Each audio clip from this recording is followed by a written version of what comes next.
Trop bien. L'enregistrement a commencé. Vas-y, ce que je te propose, ça je couperai le début. Ce que je te propose, c'est qu'on attaque tout de suite.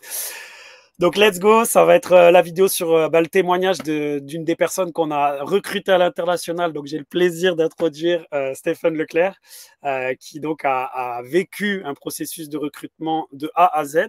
Donc, déjà, bienvenue à bord, Stéphane. Merci de nous faire ce témoignage. Bah, merci à toi de m'avoir proposé. Trop bien. Je souhaite la bienvenue à tout le monde qui va regarder cette vidéo. Ça fera plaisir que vous nous mettiez des commentaires. On prendra le temps d'y répondre. Donc, n'hésitez pas d'interagir. Ça nous donne de la force. Ça nous donne de la visibilité. Tout le monde commence à connaître la formule.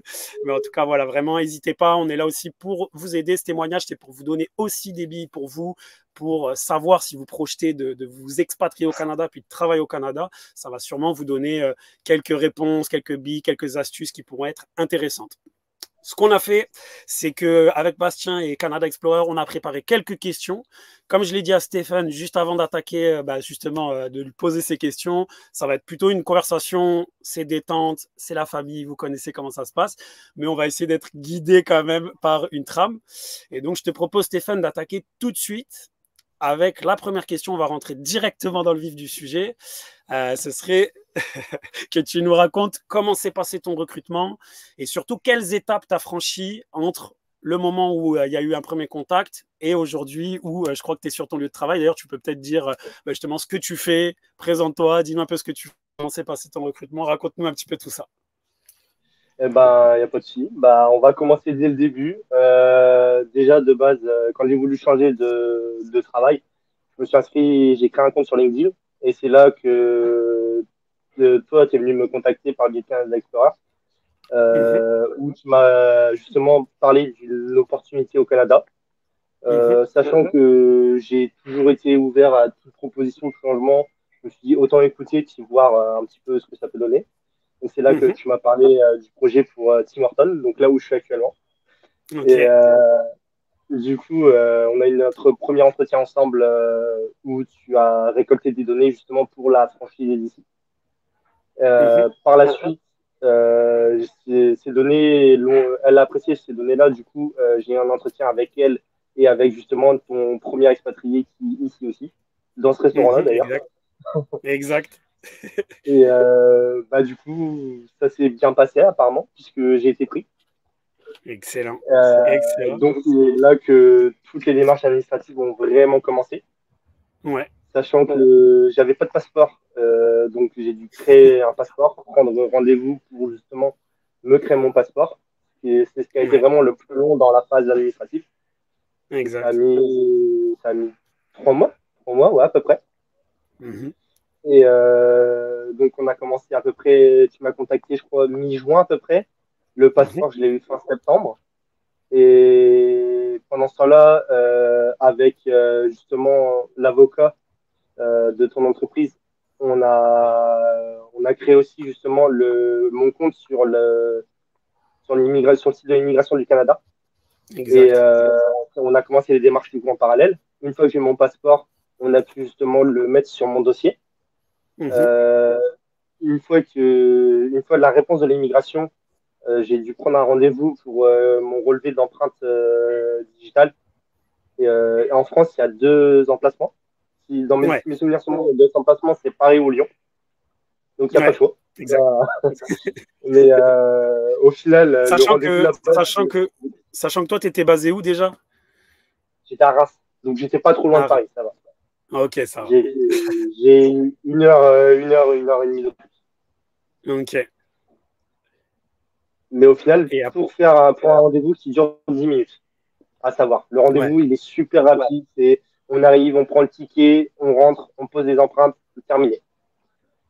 Ok. Euh, Ok, et ok. une fois cette étape franchie, bah, nous fait encore avancer dans le dossier de l'immigration sur le site du Canada. Mhm. Euh, et, et la lumière. Ah, les aléas du direct. Et donc, bah, justement, par la suite, l'étape d'après, c'est l'acceptation, il faut attendre l'acceptation de la part de l'immigration du dossier final, justement, avec tout ça. Donc, de base, on Mhm. m'avait parlé, entre ces étapes-là, à chaque fois, quelques semaines à quelques mois de délai à chaque fois. Sauf que ça s'est fait Mhm. étonnamment super vite. Au final, et on a commencé du coup fin septembre, entre l'arrivée du passeport, c'était fin septembre, et l'acceptation par l'immigration, ça s'est fait 3 semaines, un mois plus tard. Donc au Ok, final, ouais. on avait parlé de plusieurs mois, mais ça s'est fait en un mois. Donc ça peut aller très très vite. Ouais. Et c'est de là que bah, j'ai préparé du coup par la suite, j'ai parlé justement avec ma franchise ici pour, euh, pour mon départ, parce que moi, j'avais pas prévu du coup que l'acceptation se passe aussi vite. En général, c'est Donc j'avais l'inverse. encore C'est-à-dire que, en général, les gens, ils veulent arriver vite. Et, et puis, du coup, on est là, oui, mais il faut attendre les délais d'immigration. Toi, ça a été l'inverse. C'est arrivé trop vite et tu avais besoin d'un peu de temps. Juste pour bah, c'est donner ça. un petit peu de contexte aux gens qui écoutent, Stéphane, il est venu aussi avec un permis jeune professionnel, qui est un permis particulier. Il faut avoir moins de 35 ans. Il fait partie de l'Expérience internationale Canada, qui est un programme particulier. C'est pour ça qu'il a pu venir aussi vite. C'est-à-dire que les gens qui vont partir sur un permis de travail classique, ça peut être plus long. Donc, d'où les délais que nous, on dit en général aux gens, c'est-à-dire plusieurs mois. On est sur des recrutements qui peuvent aller jusqu'à 12 mois, jusqu'à un an pour avoir les papiers. Donc là, c'est aussi pour ça que c'est allé vite pour Stéphane.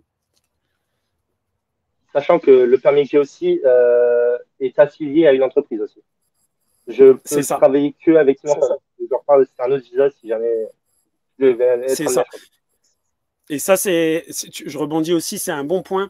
C'est souvent une question qu'on a. Est-ce qu'on est relié à un employeur? Est-ce qu'on est bloqué, entre guillemets? Alors oui, quand un employeur fait des démarches pour vous faire venir, vous êtes rattaché à cet employeur. Par contre, ce qui est important de dire, c'est que vous n'êtes pas bloqué non plus. C'est-à-dire que d'autres employeurs au Canada peuvent récupérer votre permis de travail, ce qui est d'ailleurs beaucoup plus facile pour eux parce qu'ils ont beaucoup moins de délais à attendre, mais on n'est jamais au Canada enchaîné à son employeur, bloqué ad vitam aeternam.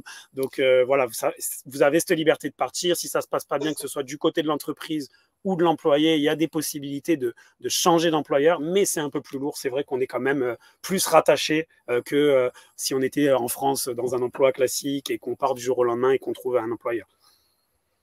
Mais après, en général, même si on est rattaché à un employeur, vu la mentalité ici, franchement, ça pose pas de problème. Vraiment, Ouais. vraiment, ça, Et du, c'est pas de problème. et du coup, tu disais que toi, enfin, on a commencé les premiers contacts, c'est vrai, ensemble en juin 2023. Et donc, tu es arrivé, tu as fini par arriver à quelle période? Du coup, là, tu disais que tu avais gagné un peu de temps pour arriver plus tard et tu es arrivé quand au Canada? Oui, elle m'a laissé passer les fêtes et tout, et je suis arrivé exactement le 17 janvier. J'ai posé mon premier pied sur le sol canadien le 17 janvier 2024.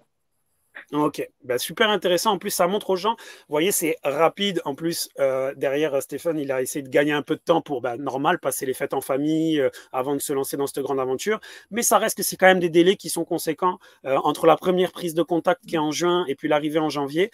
Ça, c'est quelque chose qu'on dit souvent aux gens. Il va falloir prendre son mal en patience. Il va falloir aussi savoir qu'il y a des délais qui sont de notre côté, les entretiens, avancer dans le processus de recrutement, mais des délais aussi qui ne sont pas de notre côté, c'est-à-dire les délais d'immigration, ça c'est pas nous, c'est personne n'a le pouvoir là-dessus, c'est-à-dire que c'est le gouvernement québécois, de l'Ontario, du Canada, peu importe en fait le programme que vous avez, qui a des délais de traitement de dossier qui peuvent prendre plus ou moins de temps et en fonction du permis et du visa qui peuvent être plus ou moins longs.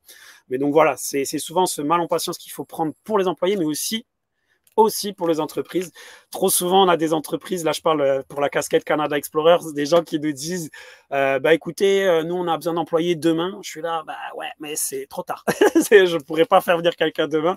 Quand on se lance dans du recrutement international, il faut avoir aussi cette conscience que c'est une décision stratégique à moyen terme. C'est savoir aussi prendre son mal en patience. L'employé ne va pas arriver tout de suite. La question que je pose toujours, c'est est-ce que dans 6 mois, vous aurez toujours besoin de cet employé? Est-ce que vous allez vous démarquer de la concurrence quand vous aurez des employés qui arriveront dans 6 mois? Souvent, la réponse est oui, mais donc aujourd'hui, il faut prendre une décision stratégique et se lancer dans ce processus qui est long, qui est pénible, qui coûte un peu d'argent, mais qui va être nécessaire. Et aujourd'hui, on le voit notamment avec Tim Horton, avec qui on travaille depuis un moment, qui a un flot de candidats qui arrivent régulièrement, qui viennent renforcer les équipes. Comme le disait Stéphane, c'est pas le premier. Il y avait Idriss aussi qui était déjà là, qui a pu faciliter ton intégration aussi de ce côté-là. Donc top. Juste pour même je me suis dit on est parti un peu vite, je suis parti un peu vite dans cette vidéo. Est-ce que tu pourrais aussi nous dire, donc là ce que tu fais comme métier, parce que je me dis, je suis bête, je ne l'ai même pas demandé, ce que tu fais et où est-ce que tu travailles en France. Tu n'es peut-être pas obligé de nous dire l'enseigne, mais dans quel domaine tu travailles en France et puis quel métier tu fais aujourd'hui pour qu'on y voit un peu plus clair, même sur justement ce que tu as fait comme transition. Ouais, bah, si, bah, en France, je partais d'un poste de manager à McDo. Ok. J'ai été manager pendant plusieurs années à McDo et tout. Et j'étais sociologue quand elle me cherchait. Et Mhm. à l'heure actuelle, je suis gérant de restaurant bah, justement pour Tim Hortons à Rivière-du-Loup au Québec. Excellent. Pareil, ça, c'est quelque chose qui est hyper intéressant. Puis là, pareil, je prends un petit moment pour le dire. C'est souvent, on se dit, on a besoin d'un métier, on pense tout de suite à des ingénieurs informatiques parce qu'il y a beaucoup de demandes au Canada, on pense tout de suite à des médecins. C'est des métiers qui sont demandés au Canada, mais il y a des métiers dans toutes les branches. Et là, notamment, Stéphane, c'est la preuve vivante, c'est de la restauration et il y a vraiment une belle demande. C'est des métiers qui sont valorisés, c'est des métiers qui sont aussi prisé pour les Français. Enfin, je veux dire, on cherche des Français pour les employeurs canadiens parce qu'on a une belle réputation, notamment dans ces métiers de restauration, dans ces timings. Ils savent qu'on bosse bien. On est une belle école en France.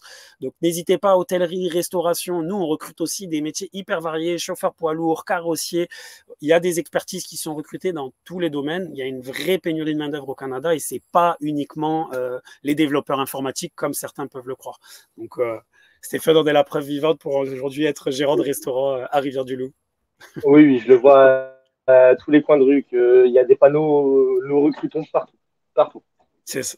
C'est ça. Et malheureusement, nous, on marche un peu sur des œufs aussi de notre côté parce que c'est un métier, enfin, c'est un pays qui recrute énormément. Et on se dit, ah, c'est un Eldorado, ça va être facile. Et ça reste que c'est jamais non plus facile de faire venir des travailleurs étrangers. Il y a toujours des délais, c'est toujours compliqué. Mais par contre, une fois au Canada, il y a des opportunités. Moi, je dis souvent aux adhérents, je dis souvent aux gens qu'on accompagne, aux gens qu'on recrute, c'est une fois que tu es au Canada, même si au début, tu as besoin de trouver un travail alimentaire parce que tu n'as pas trouvé le poste de tes rêves au départ, il n'y aura pas de problème pour ça. Parce qu'il y a des gens qui recrutent partout, dans tous les domaines. Puis parfois, ça peut prendre un peu plus de temps quand on cherche exactement son métier ou l'opportunité de rêve.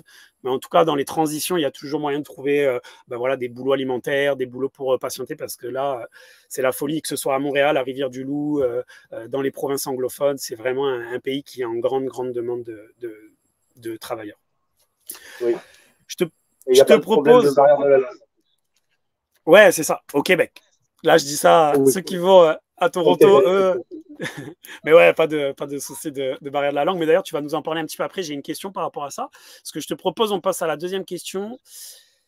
Ce qui nous intéresse aussi toujours, c'est savoir un peu, là on parle des succès, on sait que c'est pas que des succès s'expatrier. Est-ce que tu as eu des difficultés? Est-ce qu'il y a des choses qui t'ont pris la tête, on va se dire, des choses franchement où tu t'es dit, ah, c'est dur, c'est compliqué, c'est long. Enfin voilà, est-ce que tu as eu des difficultés en particulier par rapport à ce grand projet d'expatriation?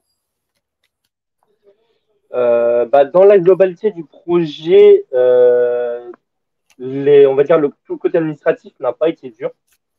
Mhm, En vrai, la plus grosse difficulté, je dirais, c'est bah, gérer du coup avec le timing où j'ai eu l'acceptation et puis le timing de départ, gérer bah, tout ce qui mhm, était en France, c'est-à-dire tout ce qui était appartement, vider l'appartement, le rendre, vider les meubles, poser mon préavis pour le travail, s'occuper de revendre la voiture, la moto, etc. Donc c'est surtout ça en ouais, fait. Et ouais, arriver ici, à savoir que quand on arrive ici, on passe par l'immigration. mhm, Et si jamais, moi j'avais prévu le coup parce que j'étais arrivé à Montréal et je dormais ici la nuit même pour repartir le lendemain. Mais mhm, si vous avez prévu d'arriver à Montréal et que derrière vous avez par exemple un autre vol ou un train ou tout ça pour repartir vers une autre île, sachez qu'il y a un gros délai d'attente à l'immigration aussi. mhm, Vous prévoyez quand même plusieurs heures. Faites pas que bah, comme ouais, Idriss qui avait pris un vol directement et il avait loupé son avion parce qu'il y avait 1 heure de délai entre les deux avions, sauf que bah, à l'immigration, on passe facilement 2 heures, 3 heures à l'immigration, ouais, facilement. Et ouais, pour la voiture aussi, parce qu'actuellement, j'ai pas encore de voiture. Moi, je suis pas parti avec une grosse somme d'argent non plus. J'étais parti vraiment sur un gros changement de vie. Du coup, j'ai pris une petite somme, mais vite fait. Et pour la voiture, là, par exemple, pour pouvoir se refaire une cote de crédit, parce que au Canada, il vous faut une cote de crédit pour pouvoir faire des achats en plusieurs fois près de n'importe quoi. Déjà, la cote de crédit, vous l'avez un mois après l'ouverture de votre compte avec votre carte de crédit. Et Mhm. pour la voiture, on m'a parlé d'un délai minimum de 2 à 3 mois en fait de code de crédit pour pouvoir justement commencer les démarches. Donc si vous achetez Ouais. pas la voiture pour autant directement, pareil, faut penser à ça que vous ne serez pas véhiculé tout de suite. Donc je Ouais, bah pense que écoute, c'est ça. c'est. Ouais, mais tu mets. Enfin, c'est parfait pour moi, hein. Tu sais, tu mets vraiment le doigt sur des choses qui sont hyper importantes à prendre en considération. C'est-à-dire, déjà, tu as utilisé le bon mot, tu as dit un changement de vie. Souvent, les gens, ils se disent j'ai été accepté, je vais aller au Canada, entre guillemets, j'ai fait le plus dur, ce qui est vrai, mais il reste plein de choses à faire. Et quand on arrive, effectivement, il y a, au-delà d'avoir un choc culturel, au-delà d'avoir plein de nouvelles choses à gérer, des émotions aussi à gérer, parce que, tu sais, quand on change complètement de lieu, qu'on quitte sa famille, ses amis, etc., c'est quand même difficile aussi émotionnellement. Il y a aussi toutes ces petites choses, comme tu viens de le dire, racheter une voiture, ça se fait pas du jour au lendemain. Là, on a parlé de code de crédit. Ça, c'est des choses qui sont intéressantes. En France, en fait, quand vous avez un CDI, la banque va se dire, OK, let's go, je peux prêter un peu d'argent à cette personne, elle va avoir de l'argent qui rentre. Au Canada, ça fonctionne pas vraiment comme ça. C'est plus, on va regarder si vous avez été un bon payeur, si vous avez bien remboursé par le passé tous les achats que vous avez faits. Là, on va se dire, peu importe votre situation, forcément, si vous avez un bon salaire et que vous êtes en poste, ça aide, mais on va plus facilement vous prêter de l'argent pour que vous fassiez des achats. Mais quand on arrive au Canada, et qu'on n'a pas d'historique en fait de paiement qu'on a fait par le passé, qu'ils n'ont pas la visibilité de voir que vous êtes un bon payeur, ça peut être plus compliqué, ça peut être plus long. Et quand on est dans des villes, notamment comme Rivière-du-Loup, parce qu'on est en Amérique du Nord, les amis, c'est des villes qui nécessitent des voitures. Être véhiculé, c'est important. À Montréal, on peut se débrouiller sans voiture. Ne vous inquiétez pas, il y a le métro, il y a les bus, il y a des choses comme ça. Mais en province, ça, c'est hyper intéressant. C'est compliqué parce que quand on doit aller faire les courses, quand on doit aller acheter quelque chose à côté ou à gauche à droite, c'est des villes qui sont très fortement construite pour être facilitée en voiture. Quand on est à pied, c'est un peu une galère. Donc, ça, c'est des choses qui sont hyper intéressantes. C'est aussi une adaptation, que ce soit professionnelle, mais aussi personnelle, toutes ces petites choses à gérer. Donc, écoute, c'est du pain béni. Tu mets le doigt exactement sur les difficultés que tous nos adhérents ou tous les gens qu'on accompagne dans des recrutements rencontrent, quoi. Après, ça va, il y a toujours des moyens de se débrouiller. Il y a toujours les taxis, il y a toujours, voilà. Là, c'est pareil, il y a un système c'est pas vraiment des bus, mais il y a un système de transport un peu en commun à la demande un peu. Mhm. Faut juste avoir un peu l'avance, mais il y a toujours des moyens de se débrouiller. Ça, Ouais. voilà. Ouais, puis c'est ça la débrouille, enfin, c'est ça l'expatriation. C'est ça l'expatriation. Et puis, tu vois, même, je vais faire une transition, c'est-à-dire que nous, quand on fait des recrutements internationaux chez Canada Explorer, les clients avec qui on travaille, ils sont obligés de prendre un certain package. C'est-à-dire qu'il y a le recrutement, on va aller trouver la bonne personne pour eux. Donc là, par exemple, on avait vu que Stéphane, ça coïncidait parfaitement, il avait une belle expérience, il était manager, on s'est dit c'est parfait. Donc ça, c'est la première partie. On pourrait se dire on arrête là, mais non, forcément, on va gérer la partie permis et visa qui est lourde. Donc là, c'est Maître Paul Vigneron dans l'équipe qui s'en occupe.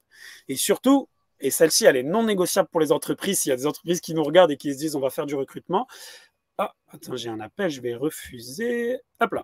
Donc je disais, là, une partie qui est non négociable de l'autre côté, ça va être l'accompagnement du candidat. Parce que quand une fois que le candidat, on l'a recruté, on a fait ses papiers et qu'il arrive au Canada, c'est pas fini. C'est pas fini parce qu'un candidat qui arrive, qui est perdu, qui est lâché en pleine nature, c'est souvent un candidat qui a une mauvaise expérience et qui donc a plus de chances de se dire je rentre en France, je suis pas bien. C'est compliqué, c'est quelque chose de lourd, c'est un changement de vie. C'est pas juste un changement professionnel, c'est un changement de vie. Et donc là, c'est important de pouvoir dire à cette personne, donc là pour le coup c'est Stéphane, de lui dire écoute, on est là, si tu as des questions, ton assurance, ta banque, si tu as des questions aussi sur justement la voiture, sur ceci, sur cela, sur ton permis de conduire, on est là, on accompagne, on est là pour soutenir le candidat. Et en fait, c'est hyper important pour l'entreprise parce qu'elle va avoir un taux de rétention et puis un taux de satisfaction des gens qu'elle a recrutés bien plus élevé. On le voit avec Idriss qui est venu pour un premier recrutement, puis qui va rester sur du plus long terme parce que l'expérience est bonne de A à Z et qu'on est toujours là pour répondre et que en plus de ça, Tim Horton est là pour offrir une super expérience. Donc, gardez-le en tête, que ce soit personne qui est recrutée ou entreprise qui recrute, c'est un grand changement de vie et il faut accompagner la personne de A à Z professionnellement et personnellement. Pas mal, hein. J'ai fait mon Ah, speech. là, franchement, à savoir que justement cet accompagnement, autant il va être super bien fait de la part de Canada Explorer, et aussi avec la mentalité ici, vous serez jamais seul. En vrai, les gens ici, la mentalité, c'est pas du tout la même qu'en France. Ici, les gens sont solidaires, ils vous accompagnent, si vous avez besoin, ils sont toujours là et tout. Donc c'est pareil, même si le changement se fait, vous serez jamais seul d'un côté ou de l'autre. Pour la France, il y a Canada Ouais. Explorer, pour l'autre côté, il y a aussi les Québécois. Franchement, Exact. Et j'ai même envie de dire, c'est eux qui facilitent la tâche le plus. C'est vrai que la mentalité canadienne est connue pour ça, chaleureuse, accueillante. Donc c'est vrai que c'est hyper agréable. Et puis souvent, justement, comme on disait, là pour le coup, Tim Hortons, ils sont en manque de travailleurs qualifiés comme Stéphane. Donc c'est sûr que quand un élément comme ça arrive avec une belle expérience, on le chouchoute, on veut le garder, on fait attention parce que c'est des gens qui voilà, amènent une vraie plus-value dans l'entreprise. Donc, c'est le moment où je te mets bien là, Stéphane. Profite. Top. Bah, écoute, je vois que le temps passe. En fait, on est déjà à 20 minutes, donc je vais accélérer un tout petit peu parce qu'on a encore, enfin, on a 6 questions en tout, on n'est qu'à la deuxième. Donc, on va enchaîner un petit peu les deux prochaines. De toute façon, elles sont assez liées. Donc, je vais attaquer avec la troisième. C'est quoi la différence pour toi, les principales différences entre travailler en France et travailler au Canada? Est-ce que tu en as déjà noté quelques-unes depuis ton arrivée? bah déjà, niveau salarial, ici, la gestion, en général, c'est payé aux 2 semaines, alors qu'en France, c'est au mois. Donc, l'argent se gère Mhm, différemment aussi. mhm, Et aussi, bah, la mentalité fait que le management est différent. En mhm, France, c'était beaucoup plus, on devait imposer aux gens, c'était du tac au tac, c'était tu fais ça, tu machin, etc.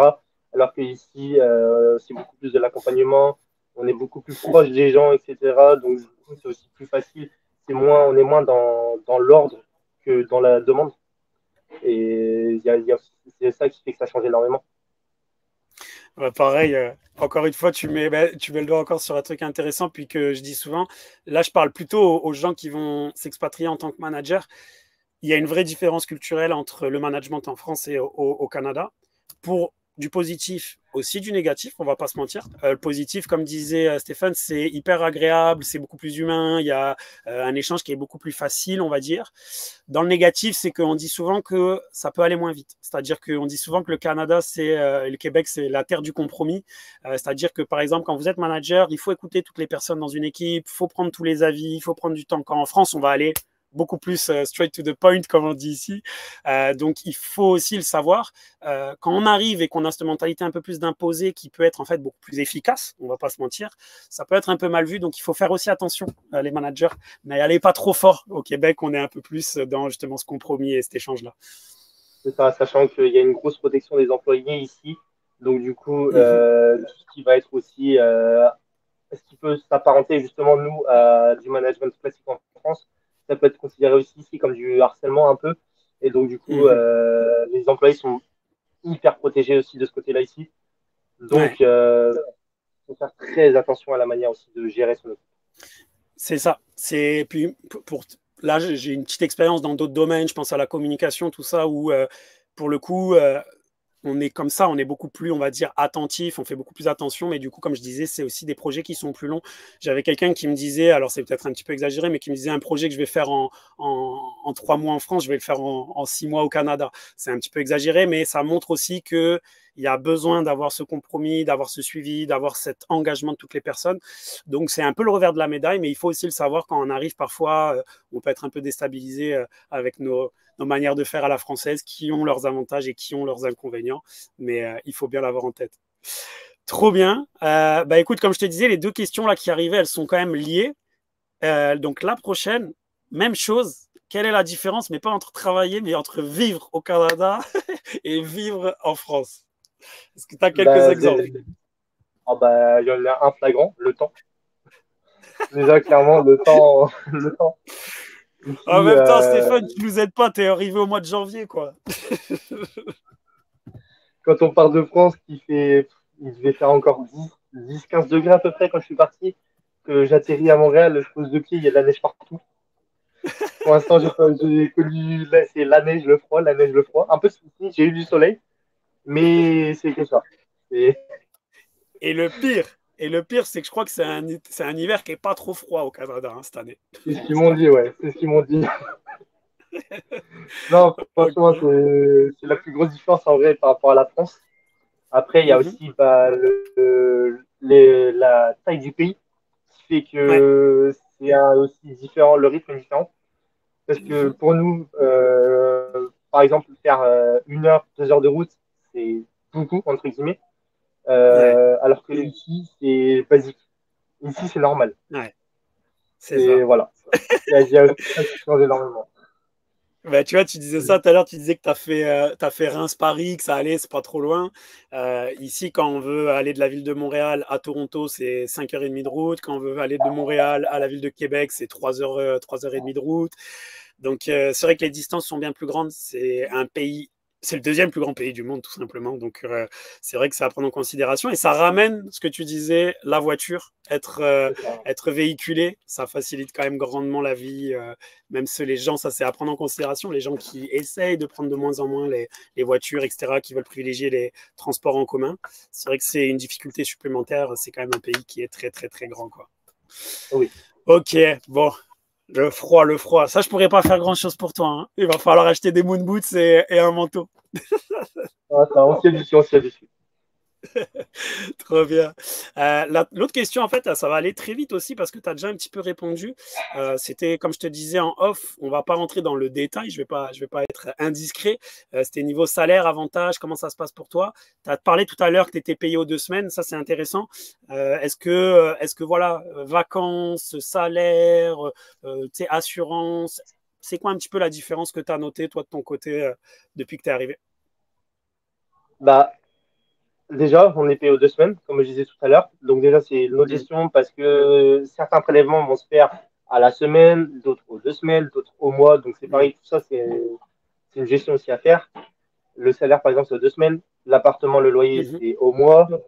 Là, pour Ouais, ma voiture, je vais avoir soit c'est soit à la semaine, soit aux 2 semaines, soit au mois. Donc c'est pareil, ça, ouais. c'est une gestion complètement différente de l'argent.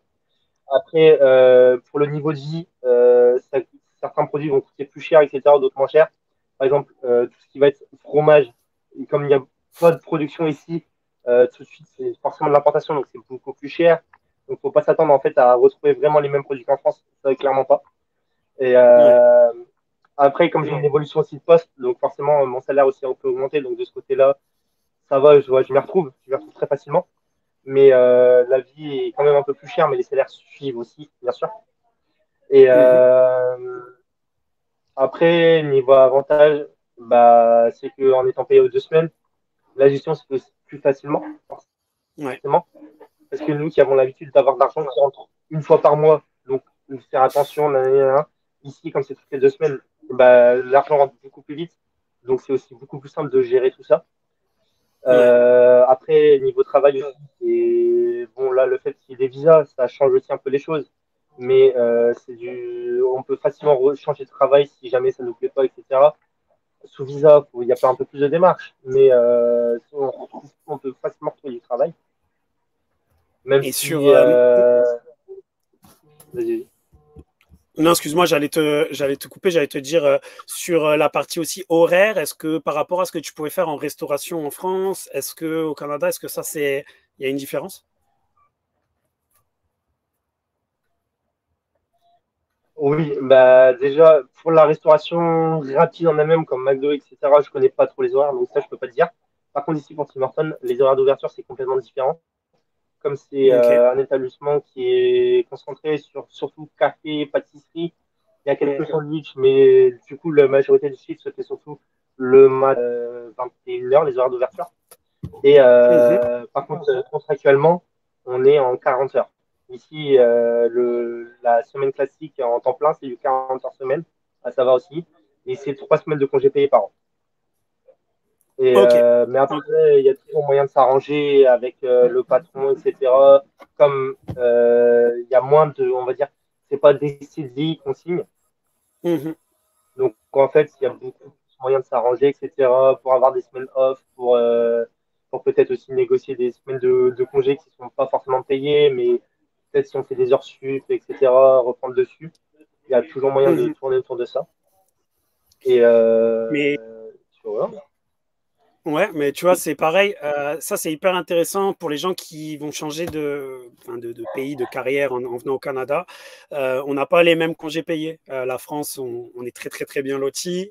Ces fameuses 50 semaines de congés payés.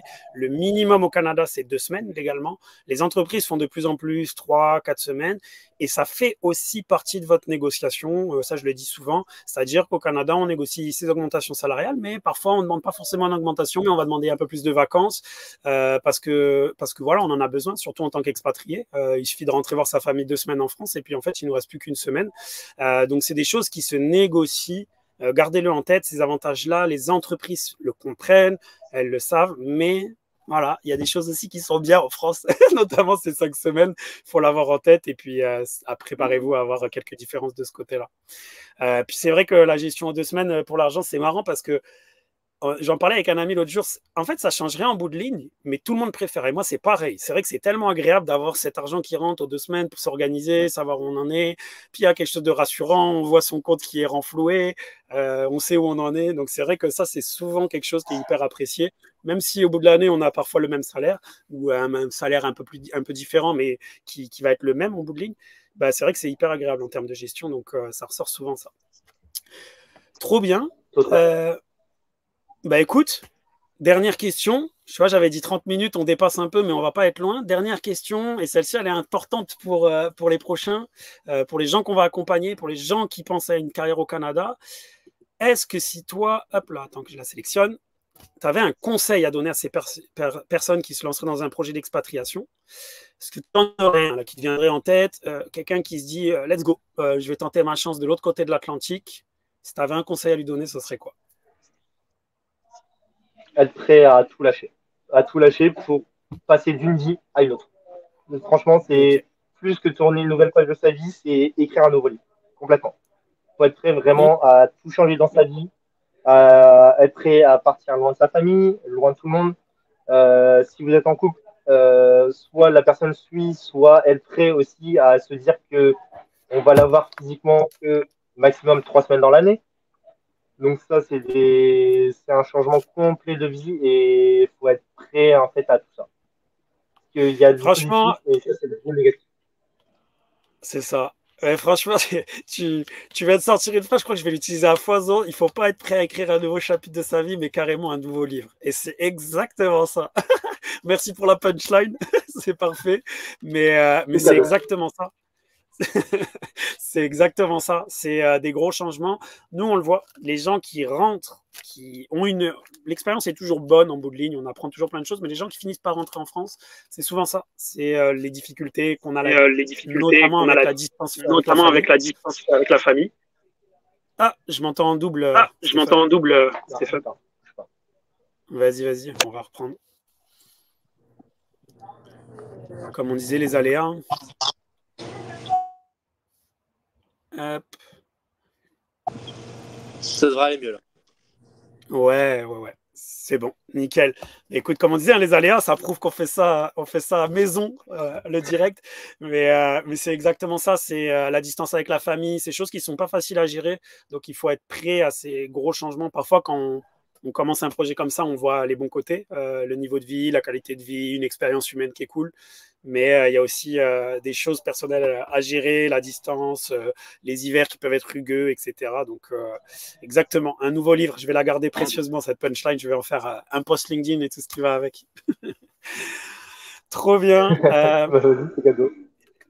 Bah écoute, un grand merci. Je crois qu'on a fait déjà un beau tour. De toute façon, comme je le disais, les gens qui ont des questions, Stéphane, il est pas loin. Si vous avez des questions à poser, mettez-les en commentaire. Moi, je lui ferai parvenir parce que lui, il est bien occupé dans ses journées. Je pourrais lui envoyer tout ça. On est là pour répondre, nous aussi, Bastien, moi-même, Canada Explorer, toute l'équipe qu'il y a derrière. On est là vraiment pour aider, accompagner les gens. Je sais que ça fait un petit peu formule toute faite. On est une grande famille, mais c'est ce qu'on essaye de faire. Nous, on est amoureux du Canada, on a eu des belles expériences au Canada, on est heureux de vivre résident permanent avec Bastien au Canada. Donc on a vraiment envie de rendre l'appareil. Forcément, on a envie de gagner notre vie en faisant ça, on le fait pas avec par charité, mais on le fait avec le cœur, franchement. On a des belles relations. Moi aujourd'hui, je suis obligé d'aller à Rivière-du-Loup prendre un café avec Stéphane et avec Idriss parce que c'est pas que des gens qu'on a placés, c'est des amis aussi aujourd'hui. Donc promis, Stéphane, prépare le café, il a intérêt à être gratuit. Et je vais venir le prendre. Excellent. Excellent, Tim Horton, meilleure franchise. Trop bien. Bah écoute, un grand merci à toi. Merci à tout le monde d'avoir regardé la vidéo. Laissez des petits commentaires, mettez-nous des likes. Ça, c'est vraiment pour la visibilité. Ça nous donne de la force. Ça booste tout ça avec l'algorithme. J'ai pas envie de faire l'influenceur, mais c'est ça. C'est comme ça que ça marche, malheureusement. Donc, allez-y, envoyez-nous du love. Moi, Stéphane, je te souhaite une belle journée. Je te souhaite bon courage dans cette aventure. Tu sais que je suis là s'il y a besoin de quoi que ce soit. Et puis, je vais encore te solliciter pour des petits conseils et des petites choses. Donc, un gros merci à toi. Il n'y a pas de souci. Franchement, vu toute l'aide que tu m'as apporté, que toi tu m'as apporté, que toute ton équipe m'a apporté, franchement, n'hésite pas, je serai là pour toi. L'accompagnement, il vous a pas menti, c'est tout le temps. C'est dès que j'avais un problème, un message, si j'avais besoin de parler, de me rassurer avant le départ et tout ça, ils ont toujours été disponibles directement. Si c'était pas la journée même, c'était le lendemain ou 2 jours plus tard, le grand maximum. Donc, franchement, c'est pas, ouais, comme je disais, c'est pas juste une phrase toute faite, c'est la réalité des choses. Donc, Mm. n'hésitez vraiment pas, Canada Explorer, franchement, meilleure entreprise pour le recrutement. Il n'y a pas de souci pour toutes les expatriations.